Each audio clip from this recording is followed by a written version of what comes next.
What's up, disc golf people? This is School of Disc Golf. I'm jacked up, and I've got a tip for you today. Today's tip is actually a drill called the Cat Burglar, and it is designed to help players do two things, or actually incorporate two things into their walk-up or their run-up. The first of them is the habit, the very, very good habit, the essential habit of maintaining eye contact with your target for as much of the time as possible. And the second is keeping your weight centered as you take steps, rather than shifting from being out of balance one way and then having to make part of your throw actually throwing your body forward, which doesn't help. What we're trying to do is we're trying to get in a stable position.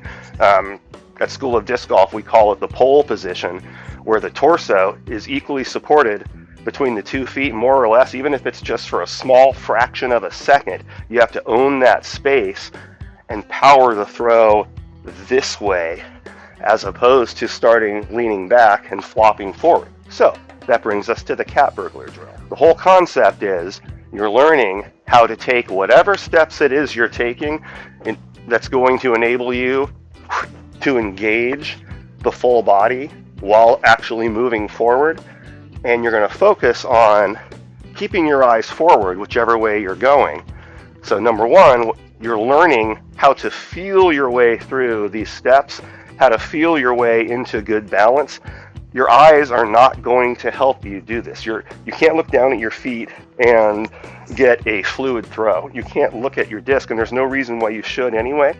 So part one of the drill, learning to take these steps, eyes forward for the entire time, except for that one moment, which in School of Disc Golf we call the nucleus, that is the essence of the throw, the core of the throw, which is when your front foot comes down and gets grounded, and hopefully you're in the correct position to create all kinds of power this way, as opposed to if you're leaning back, what are you going to do? You know? So that's part two of the drill, and that's simply, without looking down, without looking at your disc, again, why would you? You're learning to take these crossover steps, bend your knees a little bit if you have to, but you're learning to take these steps without taking your eyes off of the target and feeling your body kind of floating along, held up, nice and upright, ready to be athletic. Even though your feet are taking these steps, your body is staying in the middle so that you can time it out and land when your front foot comes down and you're ready for the nucleus of your throw. You need to be in position right then. You can't be, if you're out of position, then part of your throw is going to be leaning forward to get into position. And guess what? Now it's too late. How do you know if you're executing the Cat Burglar drill correctly? It's all about feel. You're focusing on the two things we already mentioned, the eyes being forward and the body being centered between the 2 feet.